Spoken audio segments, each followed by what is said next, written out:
Bonjour à toutes et à tous.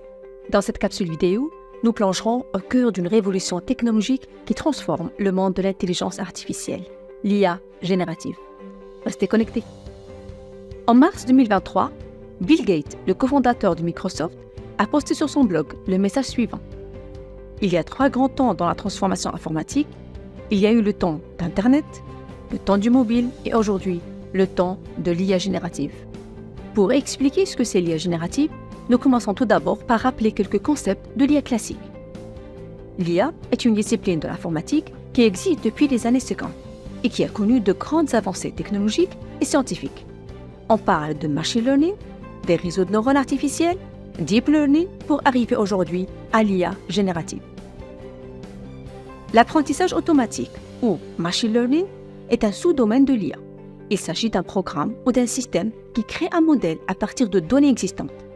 Plus précisément, le machine learning donne à l'ordinateur la capacité d'apprendre sans programmation explicite. Si le machine learning touche un vaste domaine et englobe de nombreuses techniques, l'apprentissage profond ou deep learning est un type d'apprentissage automatique qui permet de traiter des problèmes beaucoup plus complexes que ceux abordés par l'apprentissage automatique. Ceci est dû à l'usage des réseaux de neurones artificiels. Ces réseaux neuronaux sont inspirés du cerveau humain et peuvent exécuter des tâches et fournir des prédictions en traitant des données de manière approfondie. Les modèles d'apprentissage profond peuvent être divisés en 2 types, les modèles génératifs et les modèles discriminants. Un modèle discriminant est un type de modèle qui est utilisé pour classer ou prédire les étiquettes des données. Dans cet exemple, le modèle réussit à reconnaître et à classifier correctement l'image entrante comme étant celle d'un chien et non celle d'un chat. Quant au modèle génératif, en plus de sa capacité de prédire que c'est un chien, il peut également générer une nouvelle image d'un chien, d'où le nom de modèle génératif. Examinons maintenant la place de l'IA générative dans la discipline de l'IA. L'IA générative est alors un sous-domaine de l'apprentissage profond, qui crée de nouveaux contenus à base de ce qu'il a appris du contenu existant. Pour ce faire, l'IA générative utilise des réseaux neuronaux artificiels et plus précisément un modèle génératif pour traiter des vastes données non structurées. Dans ce cas, le processus d'apprentissage de l'IA générative permet la création d'un modèle statistique en essayant d'apprendre des mots types structurés à partir d'un contenu non structuré. Ainsi, lorsqu'on donne un prompt ou bien une instruction, l'IA générative utilise ce modèle statistique pour prédire une réponse possible et générer un nouveau contenu, chose qui n'est pas possible à l'aide de l'IA classique. Une deuxième caractéristique de l'IA générative par rapport à l'IA classique, c'est qu'il permet de créer des ponts entre les différents domaines tels que le traitement du langage naturel ou le domaine de l'imagerie. On part d'un texte pour faire une vidéo, d'une vidéo pour faire un podcast ou bien faire des slides à partir d'un fichier audio. Ce qui crée donc des liens multimodaux. Une bonne manière de distinguer ce qui relève de l'IA générative et ce qui n'en relève pas est illustré sur le schéma suivant. Il ne s'agit pas d'IA générative lorsque la sortie est un nombre, une probabilité et une classe, par exemple spam ou non-spam. Il s'agit d'IA générative lorsque le résultat est du langage naturel, de la parole ou une image par exemple. Nous soulignons que les modèles d'IA générative sont un sous-ensemble de modèles de fondation. Les modèles de fondation sont entraînés sur des ensembles de données vastes et diversifiés et peuvent être utilisés ou adaptés pour une large gamme de tâches en aval.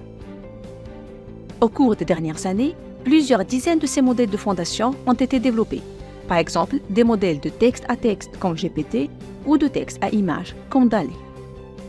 On distingue 2 types de modèles de l'IA générative selon la nature des données, les modèles de langue générative et les modèles d'image générative. Les modèles d'image générative produisent de nouvelles images. Ils peuvent aussi générer la légende de l'image, effectuer une recherche par image, comme étant le cas de clips. Ils peuvent aussi générer la complétion d'une image abîmée, comme le cas de Commode-Gagne.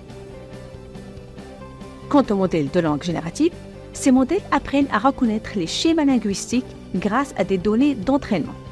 Puis, à partir d'un texte, ils prédisent le texte qui va suivre, comme étant le cas de GPT, ou générer des images et vidéos, comme par exemple DALL-E. Nous avons parcouru un long chemin, depuis la programmation traditionnelle jusqu'au modèle génératif, en passant par le concept de réseau de neurones. Nous allons résumer par la suite le processus de cette remarquable évolution. Dans la programmation traditionnelle, nous devons coder en dur les règles permettant de distinguer par exemple un chien en définissant ses caractéristiques en détail, son type, sa couleur, le nombre de pattes, etc. Dans la vague des réseaux de neurones, nous avons pu donner au réseau des images de chats et de chiens et lui demander s'il s'agit d'un chien.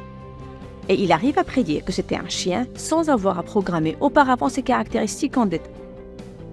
Enfin, dans la vague générative, nous pouvons, en tant qu'utilisateur, générer notre propre contenu en posant simplement une question dans l'invite.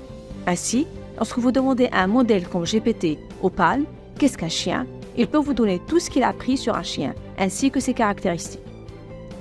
Il faut noter ici que cette démarche ne ressemble pas à celle effectuée dans un moteur de recherche. En effet, lorsqu'on saisit une question dans un moteur de recherche, on aura une liste de réponses probables.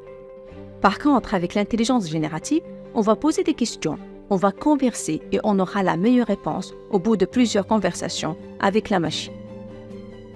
Ainsi, si l'intelligence artificielle classique permet de prédire, classer ou bien encore faire des analyses dans divers domaines, l'IA générative permet de créer des ponts entre ces différents domaines, ce qui crée des liens multimodaux. La deuxième grande différence, c'est que l'IA générative permet de créer de nouveaux contenus, créer de la connaissance et donc créer de nouvelles possibilités et mener vers de nouveaux horizons. La troisième grande différence, c'est qu'avec l'intelligence artificielle générative, on rentre dans un nouveau mode qui est le mode de conversation. C'est la fin de cette vidéo. Merci de l'avoir regardée.